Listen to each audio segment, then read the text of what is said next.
Hey guys, how's it going? This is Nick from the OP Poker team, here with a continuation of our Spin and Go strategy series for YouTube. Today I'd like to do a little bit of a live play session where we're going to play a handful of Spin and Goes. We're going to talk some strategy as we go. I'm also going to show you some of the tools that James and I are using to play Spin and Goes more effectively, and hopefully you guys will learn something along the way. So let's jump into our first game. First game now, and I wanted to mention a couple things before we get started though. I've got three things that I'm actually going to be using while we are playing on stream today, both of which I think you probably saw on the previous video with James, and all of which is available in the description down underneath. So go and check that out if you want links to all this stuff. The first piece of software that we're going to be using is a piece of software called a Stars Helper, which is going to help us with effective stack size, pot odds. It's going to show us the big blinds of individual players and all that stuff. You'll see what that looks like in a second. We're also using Hold'em Manager to generate the statistics for individual opponents. And I know that James has actually compiled a free HUD that you can download over on our Discord channel as well. So if you'd like to get access to that, make sure you go and check that out over on the Discord channel. Again, links to everything, for example, the Discord down in the description too. I also have another chart up here for reference, which is the heads up push fold Nash equilibrium. If you haven't seen what that looks like, again, there's going to be a description in the there's going to be a link to it down in the description too. But essentially, we're going to use that as a point of reference whenever we're making our push fold decisions. Probably we're going to do like a whole thing on the push fold heads up push fold Nash equilibrium, etc. Anyway, because it really is like an incredibly important thing to understand, and it can be so easily misinterpreted and it can be so easily misapplied. And I feel like a lot of people might fall into that, but that's like a whole other topic. Today is the live play, so that's what we're going to jump into now. I'm going to load up our first game. Today we are playing $15 games. So the first thing you'll notice when this game actually fires up is that we are going to see the Stars Helper HUD, which is probably my favorite HUD. This is the one that I use most frequently. I tend not to, at these stakes, actually use any heads-up display other than that. But I know some of you guys are really keen to get your hands on that HUD, and I'd like to show you what it might look like. And if we get the opportunity to have enough hands on individual players as well, I'll show you how I might make reference to that as well. So this is what you're seeing here. This first one is Stars Helper. For what it is, it's so cheap. The guys in that project do a fantastic job of keeping it updated, so it's actually always updated to match whatever the existing PokerStars software or client is doing at the time. They're usually very prompt with those as well, so it's a great investment. You can also get a free trial as well, I believe, if they're still offering that. We're going to be folding Jack 7 on the button. And as we fold, I'm going to also point out this is the HUD that's being generated by Hold'em Manager. If you'd like to run your HUD and make it look like this, you can download the actual heads-up display from our Discord as well. However, if you actually need Hold'em Manager first as well, which is something that you can also purchase through us as well if you'd like to check that out. I don't want it to sound like we're pushing this stuff either. We are partnered with them. We do actually get some money if you guys buy it, but they're just fantastic tools. They're tools that we literally use all the time.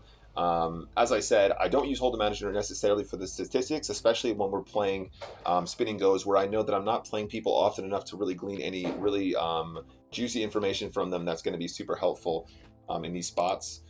But I do use it to monitor my progress, and I do use it to monitor my chip results and all, profit and loss and stuff like that as well. In this situation, we're going to flat with a Jack Queen. It's a situation where you probably could squeeze with Jack Queen, but because Jack Queen has such great playability, especially being out of position, I think it's probably better to just flat. I'd be more likely to squeeze with hands that we don't like to play as much. So if we had like a weak ace, I would definitely be more inclined to 3-bet that, because not only are we blocking hands like aces, but also it's a hand that's not going to play very well in a multi-way pot as well, so I'd rather try and take it down pre-flop.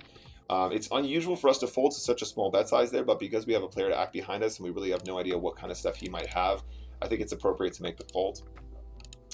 And then in the small blind here with King 5, we're just going to try and pump it up and take it away pre-flop. And King 5 is probably a good hand to do that with. We don't know that much about this guy. We don't know how much of a reg he is. I think because we don't have that many hands on it, it means we haven't played him too frequently. I'm actually going to slow down when we make top pair in these situations and try and get him to bluff at us. Against a reg, I'd be much more inclined to bet at this texture, because we're going to get floated a lot more with stuff that they're going to try and take away from us on turns and rivers. When we do get to the turn here, though, I'm going to pump it up to 75. I'm going to size up here pretty substantially to try and get value from all the 7s, all the deuces, all the 3s, all the club draws, etc. But it looks like we were never going to get a piece. which is good because it means that our check is probably more warranted, because if he's a more aggressive opponent, it means we might have misjudged him originally, which means that the bet on the flop probably would have been the best way to get maximum value. A6, we're just going to put in the steal. I'll try and let you guys know as well when I'm making reference to the Nash equilibrium as well. As I said, it's kind of a complex topic. It is, I mean, it's quite a basic topic, but it's something that's a little bit long-winded to try and explain in its entirety. I like checking back on flops like this because we have showdown. I don't want to be in a situation where we get check raised on a board like this, even though it's not really a great board for that. And also we have the ace of clubs, which means that we can effectively represent clubs on later streets, no problem. And then on this river, I think we're going to check. I don't think at this stage, after checking 2 streets, we're going to get any folds from any pairs. And the ace can definitely be the best hand here plenty of the time. Nice, taking it down.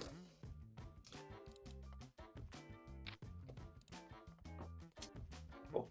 This is also being generated by Hold'em Manager. If you guys haven't seen it before, it just indicates, rather than having to go into here and see what your opponent had like that, it just indicates, it goes into the hand history and it shows you what they had. Especially, that's super helpful if you're multi-tabling as well, because you get at a glance, you get to see what your opponents had, rather than having to take the time to open up your replayer like that. Okay, so he does check on this flop. I think we can probably just bet and try and take it away on the flop. Not expecting too many folds here. Some is fine, but the reason I like to bet here is because there's lots of turns that are really good for us to continue betting as well, which we're going to get through a bunch. The paired board, excuse me, the paired board on the turn is definitely not one of them though. Usually when the board pairs, it's not a situation where you want to continue bluffing. However, on this river, I think it's probably fine for us to go ahead and bet 45. The reason being is we just want him to fold absolutely nothing. Like if he has a bear 7 here, for example, he can't really call unless it's ace 7. This size, I'm not expecting this size to work too often, but the important adjustment that you're making here is when you bet so small, the bet only has to work such a small amount of the time in order to be profitable. So I guess that's what you might call a value bet bluff. We're making it look like we're going for really thin value.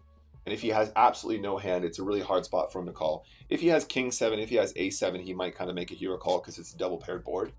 But I feel like making little adjustments like that and noticing situations where you can exploit people like that is where you're going to have the biggest edge in spinning goes. And that's how you go from being maybe a break-even or a losing player to becoming a substantial winning player as well. It's a really interesting spot, actually. And we bet 45 into 120, which means it only has to work something like 4, 8, something like 1 in 5 times around there in order to be profitable, which is a pretty huge margin there, like 20% there basically. It's a little bit under because it's 45 and not 40, but always be on the lookout for situations where you can make smaller bets to make really effective bluffs, and always be on the lookout for spots where you can make larger bets to exploit people who you think have a stronger range as well. You should always be trying to get maximum value from your value hands. You should always be trying to get steals for the absolute minimum as well. We don't know this guy too well. I feel like we can probably just jam the king 5 here really profitably. This is a spot where people can be trapping plenty as well, but if we don't really know that guy that well, I don't think he's going to have a particularly balanced small blind limp range. And what I mean by that is he's not going to be thinking about balancing his weak limps with his strong limps. So he's not going to have a nice balanced sort of, he's limping there with ace king and stuff like that, and he's also limping there with low suited connectors, etc. This is a pretty straightforward shove for 15 big blinds effective. This is the number that I make reference to the most as well, guys. You don't need it. You don't need this HUD to indicate this call is interesting. I'm not sure if king 10 is the correct call in this spot. Cool, getting it through though. King 10, king 10. I mean, king 10, of course, is a theoretically a call there, especially if they think that I am a really well-known reg. So actually, I don't hate it. Actually, I think the call there is probably perfectly fine. Cool. Just gotta hit a king or a 5 now. Or a tray, no good. Sorry, as I was saying, guys, you don't need Stars Helper to tell you what the effective stack is. If you don't know what the effective stack is, it just means especially in a heads up situation, whoever has the smaller stack, right? So whatever, if I've got 100 chips and you've got 5 chips, the effective stack size is 5. Cool. We have the best hand again. Can we fade the improve? Nice. Definitely a pretty good looking game for us here. And queen 10 again, easy shove. The reason that I like to have it here is you just need to make reference to basically one. The only time that I'm ever really looking up at these numbers, these individual big blinds, is in situations where we're three-handed and I feel like one player being a lot shorter or a lot bigger is going to influence the outcome of the hand. Not a good flop for queen 10.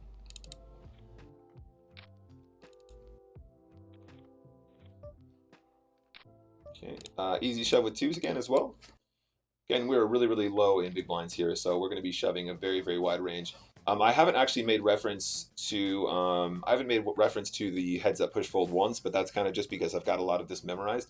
But in a situation like that, for example, let's take a look at the previous hand, in fact, just so we can have a little bit of posterity here. So with queen 10 here, the effective stack was something like 4. I lie. Sorry, excuse me. It was something like 4 8. It was like 2.5 or something like that. If you wanted to make reference to the charts, which you can find in the a link to in the description, you would go to the pusher chart of your heads up push fold Nash equilibrium. You'd find queen 10 off, and then it would indicate that you can shove that up to 20 big blinds effective. You should not be shoving that 20 big blinds effective, but it's just indicating to you that you can be shoving that extremely, extremely wide if you were playing in the scenario that the Nash equilibrium suggests. It's definitely not a close spot at all. It's like a really easy shove for that stack depth. He's so shallow, and queen 10 is obviously too good. It might seem obvious. It might be a little bit less obvious if you were sat there with a hand like 7-5 off, for example. I'm just making reference to the chart again. So if you go to your pusher side of the charts and you go down to 7-5 off, it suggests you should shove 7-5 off up to 2.6 big blinds. So that would be a theoretical shove in that situation, even though some players might not. It might not look like it immediately. Cool. So we're in the big blind here with 7-5 off. We're just going to be checking back, looking to flop something strong. On this turn, I think it's probably worthwhile just betting 20. If he has undercards, there's basically no way he can call, and we can make a really nice small, less than half size pot here as well. So we're going to get, this is another good example of like a bet size adjustment. And then on the river, we're just going to try and get him to fold something ridiculous, Most people aren't making this mistake. He just folded the nuts, ladies and gentlemen. Especially in a game where you're not being raked. I mean, these games are raked, of course. However, what I'm saying is you're not being raked for individual pots. If you can go all in situations where you both have the nuts and get any folds, that is unbelievably valuable. Like infinity value. Because there's not a situation where you can potentially lose. And there's only a situation where you're going to win chips. So that is actually an unbelievably amazing thing to get through. I think for that reason, we're going to mark our friend here with the blue tag, which we use to indicate players who are playing a little bit suboptimally. On this turn, I think we're going to probably check back as well. I'm not worried about the ace. I just want to put more board cards out there that are potentially going to get called. And then on this river, I think it's probably fair for us to just go full pot. We're always going to get called by an 8 or a 9 here, maybe even king high in some situations. So that's another good example of the first bet size that we made as a bluff against this guy was much smaller because we think he's going to have a very weak range. And then in that situation, our bet size was much stronger because of the way we played it. We think we're going to get called a lot more frequently by weaker hands as well. So sizing up in these situations are really good ways to improve your overall edge. And in a game where your success is measured in, like, did you win an additional 5 chips? Did you win an additional 10 chips per game on average? These little small situations really, really add up, and they're super important if you want to be a crusher.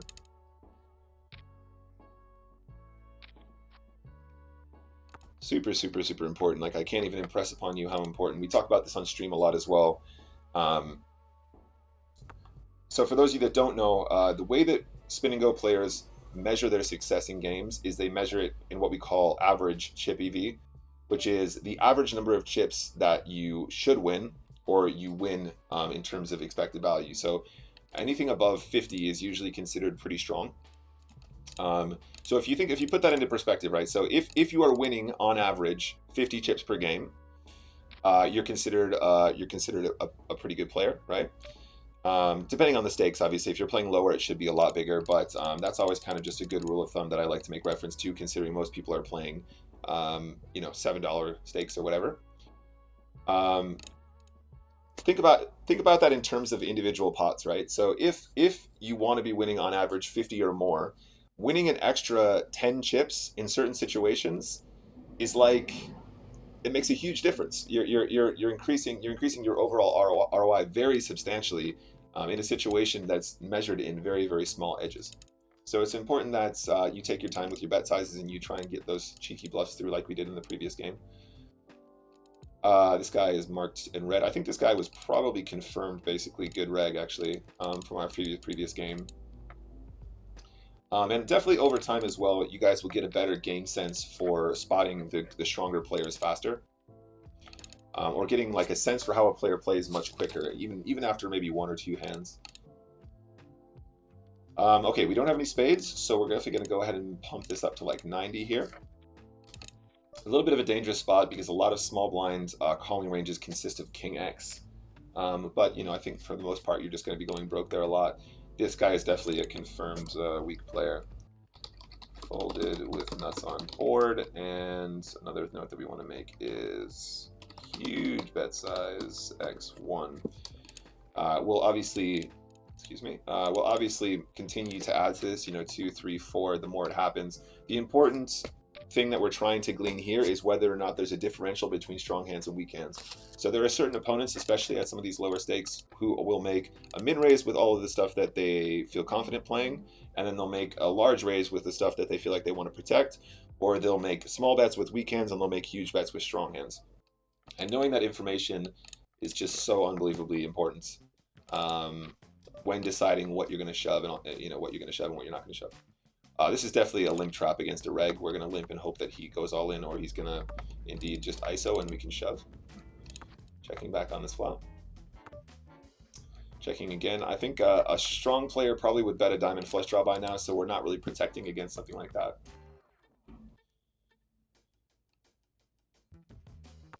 And then on the river, we're just going to go ahead and bet like full pot. We're always going to get called by a 3. We're always going to get called by a 4. We're always going to get called by a jack. We might even get called by something like king high on this river. Cool. No dice. Again, interesting way to size up your bets based on the previous streets. Cool. 10-5 off going in the bin.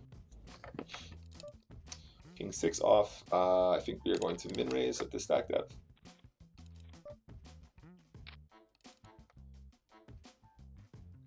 Facing a min raise, we're going to be shoving ace 10 for 23 big blinds effective. Some people might look at that hand as well and they think that's like a really unusually hard way to play ace 10. But what you guys need to understand as well is that we're shoving a lot weaker in that situation as well. So that's also a matter of balance. Balance isn't just necessarily how you limp, it's also how you raise. And there are also much weaker hands that we are going to 3-bet without going all in. To balance the situations when we're going to 3-bet without going all in with hands like aces, for example, as well. Really straightforward c-bet on this board. It's like a low rainbow. It's a low rainbow paired board, the best kind to c-bet, the best texture to be c-betting. I don't really believe that this is a hand like ever. I think we're going to give this one to him this time though, just because we're not exactly sure how he played. We'll make a note here though, check raise, low paired rainbow board x1 to 3x. So that's a great note as well, because not only do we have information about the kind of texture that he check raised on, but we also have information about the size that he made it. Again, that could be a tell. There are situations where certain players check raise to 4x when they're bluffing, and then they check raise to 3x when they actually have a hand and stuff like that. Because this guy is a reg, and I think he probably thinks we are a reg as well based on the previous game we played with him, I think this also becomes a little bit of a leveling game as well, right? There are situations where I would check raise like that against a bad player as a complete bluff, but then I would check raise in that spot only with the absolute nuts, only with trips in that situation as well, because I know that it's a good spot to be making that kind of a check raise bluff as well. Which is why I'm a little bit hesitant to float him in that spot. Now, if, for example, we make a bet and he does it again here, we can start to surmise that he's going to have a lot more check raise bluffs in this situation than not. Cool. He does float.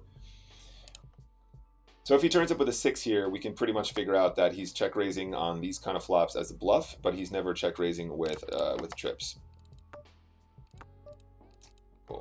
I like his float with ace-5. I'm not really sure why ace-5 didn't go in pre-flop, but I think each to their own. I think you can definitely check back with ace-5 in that spot. Pretty unfortunate that our 8 doesn't hold up on the turn, but there you go. Do manage to make a pair. I'm expecting him to bet this every time, so we're always going to be floating with our pair as well.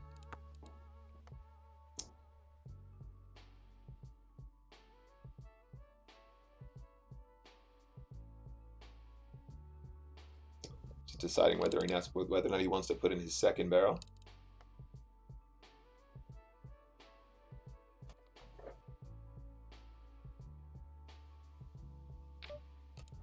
Cool. It's going to work. It's a really good turn for him to continue if he thinks that we're weak as well. Cool. Limping in with 10-3 off. Another thing to note if you're really new to spins as well, guys, is how wide we're limping. Right down to even, you know, much smaller stack sizes. It's just, you know, it's just getting used to playing with a much wider range of hands is definitely something that you guys will need to do, especially if you're coming from a background of playing like full ring games where people are just playing very tight ranges for the most part, simply based on the fact that there are so many people around the table. Pretty much not a lot we can do once we get called. This is a really bad run out for us for lots of reasons. The spades are coming in. Obviously, we're losing to any pair greater than a 3 as well. But overall, I feel like this guy plays quite well. Hopefully, our next game won't actually have too many yellows. We like the blues. We like having blues on our tables. Cool. Ace deuce is pretty much always going to be a busto hand here. We're going to get it in, no matter what he does, pretty much. Cool. Easy shove now with ace deuce. He has trapped in these situations before, but at the stack depth, we're just always getting any ace in regardless. Cool. King 3 is definitely an easy shove. I'm actually going to make reference to the push-fold chart here as well. King 3 is just shove up to 12.2 big blinds. We don't win the flip this time, though. So if you were wanting to know whether or not you should be shoving that hand in that situation, this was the spot I was talking about. You go over to your heads-up push-fold Nash equilibrium chart, and then you go down to King 3 off, and it will tell you that you should have 12.2 big blinds in order to shove, assuming equilibrium. All right, let's get one more game in here. I feel like we're covering some really cool topics. I think we've had some really interesting hands. I think what I'm going to do is, as much as possible, I'm going to try and indicate to you guys when I'm looking at the chart, not because I want you to know when I'm looking, but just so that if you are trying to follow along at home, what you can do is you can have the charts open, and then before the hand happens, or when you predict it might happen, maybe you can go and take a look and see if you get the same result as me over on the charts. And that might be a little bit of a nice tool for you guys to try and learn how to read those charts more effectively. As I said, in future, we'll probably go over it in a lot more detail, but limp, flat, button, multi-way spins, way too loose. Okay, so what I meant by that note, because I know what my notes mean and nobody else does, basically, what that means is he limped on the button, and then I must have raised or something in the big blind, and he decided to flat behind. What that means is he's playing hands extremely unconventionally, and when I say that it was way too loose, he probably limp called with like complete trash or something like that. I imagine if I made that note, we probably lost the pot as well, but looks like we have 34 hands on him, which makes sense. Again, like part of the reason why I'm not using the heads up display on stream too much is because first of all, I feel super confident that I can beat these games without it, but also, as you've noticed so far, we really don't have enough hands on people to really derive any like insane information, which is kind of how James designed this HUD as well, though, right? This HUD isn't designed to go really deep into a player and try and like disassemble his game because he's a complete crusher. These are just meant to give you like really the statistics that are really early signs, right? So the kind of stats that once they start to fill up, they actually start to become true quite quickly. There are certain statistics where you're just not going to have nearly enough samples to really have a great understanding of how someone is playing. But a lot of the stuff that's included here is just dead basic, and it, you know, after 50 hands or something, they should start to look a little bit like what they should look like. There's nothing that's going to fool you too much in these, which is why I think it could be super helpful, especially for beginning players.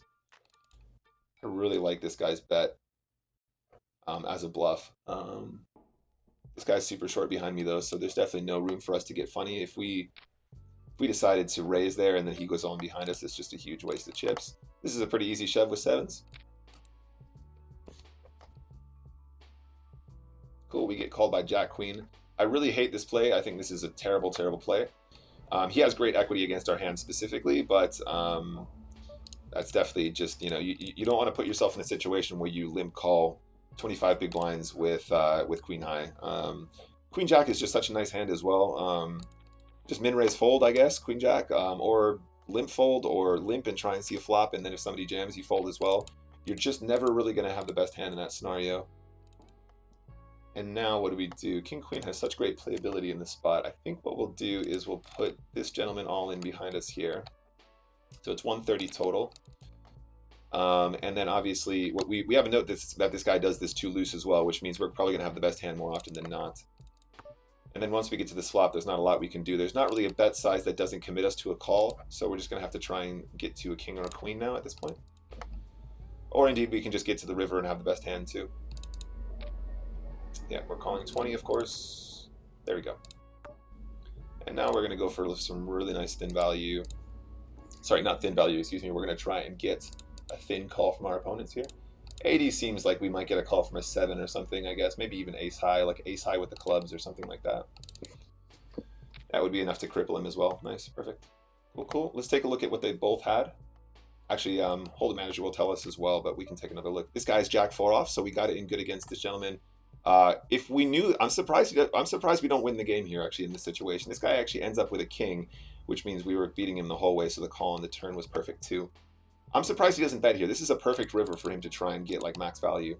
All right, so here's the spot, guys. I'm going to make reference to the push-fold chart. I know it is a shove, but if you want to go and look over on your pusher side of your heads-up Nash equilibrium, you'd go to 10-9 off, and it would tell you that you can shove it up to 20 big blinds profitably.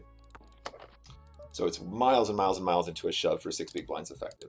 That doesn't mean we always shove it up to 20 big blinds effective. That would be insane. That's not how you play poker. But at the lower stakes, we know that we can shove it with absolutely no regrets whatsoever. It's really, really easy peasy. This would usually be a call, I think. Because he's so shallow, though, if he decides to shove the turn, we're not going to know if he has a draw or something like that. So we're not going to be able to confidently call with our 10. It's a situation where the shove on the turn can be a whole bunch of stuff that we beat and a whole bunch of stuff that we don't. And I'd rather just miss out that sort of weakish sort of spot where there's like a really draw heavy board in lieu of doing something like this. So again, guys, making reference to the chart, ace 7 off is a shove up to 20 big blinds again. So at 6.7 effective, it's a really easy jam. Cool, just got to win a flip now. There's a 7, hold, nice. All right, cool. So I'm not sure how we're getting on just yet today. Before we wrap up the session, I'll show you guys what our results look like too. This is a really awesome spot, though. I think this is fantastic. This guy will make a similar note to what we had here. In fact, actually, let's just copy this. Let's just copy this. We'll copy this whole thing, and we'll come over here and we'll put the same thing in, but this time we'll put it as a small blind. His call here with King 6 off is just awful. You're out of position. You've got a hand that doesn't play well post-flop. You're having to put in a huge number of big blinds pre-flop here as well. So I made this 130 to go, which is 2, 4, 6, 8, 10. It's like 6.5 big blinds or something. This is just really, really not the way you want to go about it. But overall, this hand played out pretty much exactly how we expected to. If he was much deeper and the pot was much smaller, we would probably still c-bet with King High, King Queen here because we have 2 overcards to the board. But as I said, there wasn't really a c-bet that wouldn't result in a jam if he has a 7-3 or a jack, so it's not really a good spot for us. All right, I'll tell you what, we'll play one more, and then we'll wrap up this session. I think this is the first sort of live play session that I've done as a result of our Spin and Go series. But I feel like this is actually a really nice format. I feel like we're definitely getting into some pretty good discussions here. So we got some notes on this guy here. Passive, checking back King High 3 streets as showdown. That's a really good note to have as well.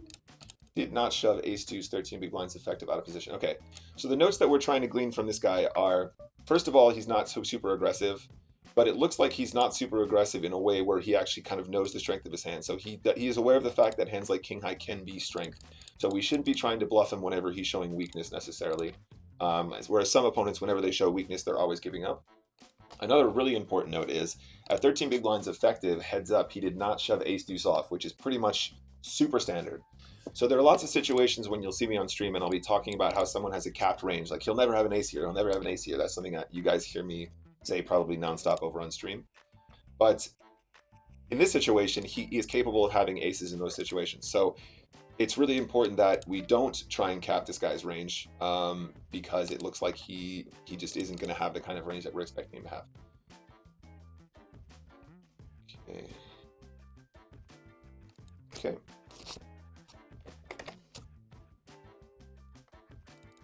Looks like we played a really small number of games with him though. Very, very good board for us to see bet nice and small. Look how small our bet is here, guys. Look, on this really dry flop, there's no reason to go any bigger than this kind of a size. We're not trying to get him to fold any made hand. We're just trying to get him to fold nothing. And that's kind of the power of making those small blind deals so wide, because too many people are giving up on flops and too many people are giving up pre-flop as well. So at these stakes, you can definitely feel confident about attacking limps. But make sure you make notes about people that are limp jamming, because those are the kind of people that make it really difficult to make that play profitable. Because when they have balanced limp jam ranges, it's difficult because you're basically giving up 2 big blinds or 3 big blinds whenever you make that raise. Cool. Jack 9 is definitely going to be a steal.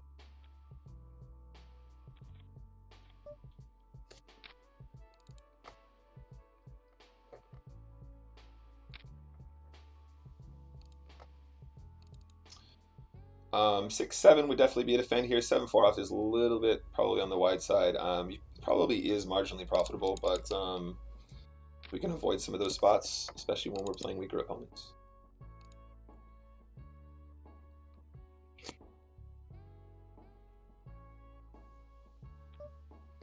Cool. King deuce off the bin. Stealing with ace 7.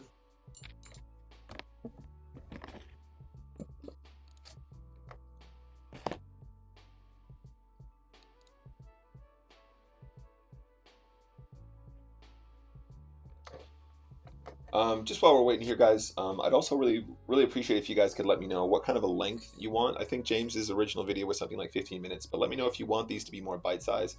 Obviously, it's a situation where if you wanted to just jump in and jump out, you can watch each individual game and you can talk. You can jump to certain points or whatever. But I think that if you guys could let me know what sort of an optimum length would be for these things to watch for you guys, and also let me know if there's any additional questions you guys have. The best place to ask questions is definitely over on our Discord channel, guys. I keep pushing the Discord because it really is the best thing that we do here at OP Poker. It's a fantastic community. It's a great place to learn more. And there's lots of, the most important thing for me is there's lots of very informed opinions.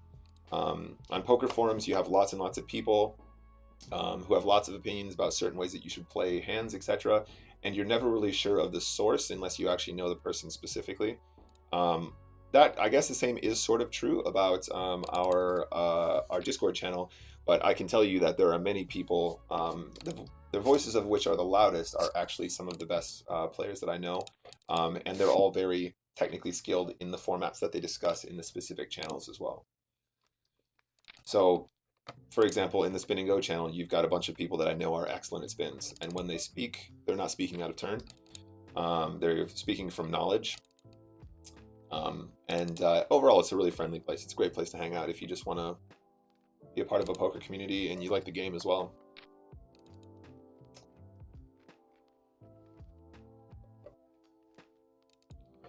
This guy's playing kind of slow. I'm wondering if he's on a couple different tables right now. Might be. Okay, I think we're going to put in a steal here. This guy appears to be on the tighter side.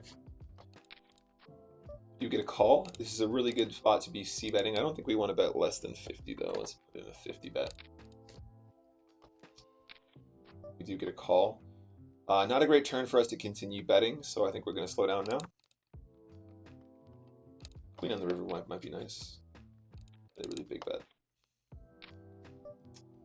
Putting in a steal with a 6 again as well.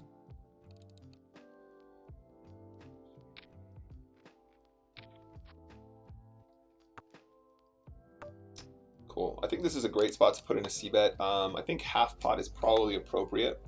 The reason being is we shouldn't be up against too many pairs. All the pairs basically should have shoved by now. We shouldn't be up against too many deuces or 4s either. And we also shouldn't be up against too many ace highs that might want to float either because of the fact that there was no 3-bet pre-flop too. We're facing a jam. This is tricky. How much is in the middle? So there's 180. There's a huge amount in the middle. I think we actually have to make the call here. I think we're gonna be up against a draw, which has a lot of equity, but we've already invested a pretty big chunk of our stack, so we are gonna make the call. We have equity against made deuces, of course. Unfortunately, he does actually have king deuce in the end, which is why the shove makes sense too.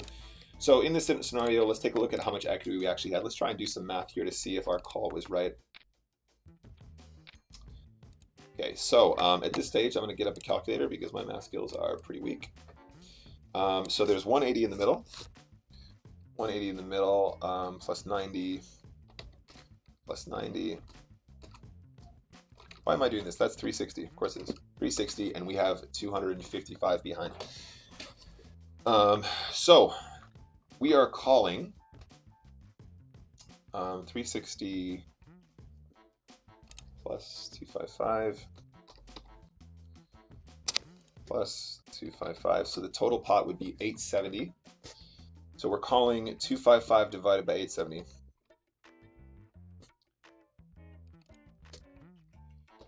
So we need approximately 29% in order to make this profitable. That's not 29% against king deuce exactly. That's only 29% against, sorry, let me get the hand back up.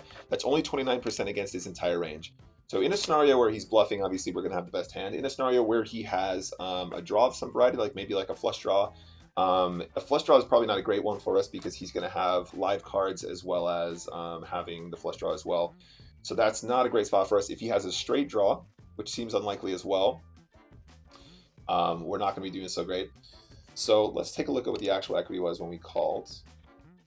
So we have 33.3%. So it might have been just on the wide side because I imagine that for the most part, what he's shoving here isn't going to be a deuce. It's going to be the sort of club draw or something like that. So probably in this scenario, we're a little bit far off, but it's important that we sit down and do the math in these situations as well, because as soon as you get close to like you only need 30% to call, it usually tips towards a call when you consider the entire range that they're going to be shoving in this spot. What was our notes on this guy as well? Okay, so we also have a note that this guy is super passive, so the fact that he does this probably indicates a lot more strength than weakness. So probably on balance, this was a fold, but it's not nearly as close. It's probably a lot closer than people imagine, so it's good to go back and consider that. All right, cool. So guys, that's going to be all for me for this session. I imagine we're probably going to do more of these in the future. I think spin and goes is a topic that you guys really like to talk about, especially on stream. We get a lot of love for the spin and go content that we make. But what I'm going to say is I'm going to sign off for now. As I said a little bit earlier, make sure down in the comments below you let us know what kind of stuff you want to talk about, what kind of stuff you want more information about, and then we can try and make content to suit. I will see you guys on the next one, and see you later. If you want to see more content from OP Poker, make sure to hit the subscribe button and the bell to be notified when new content is released.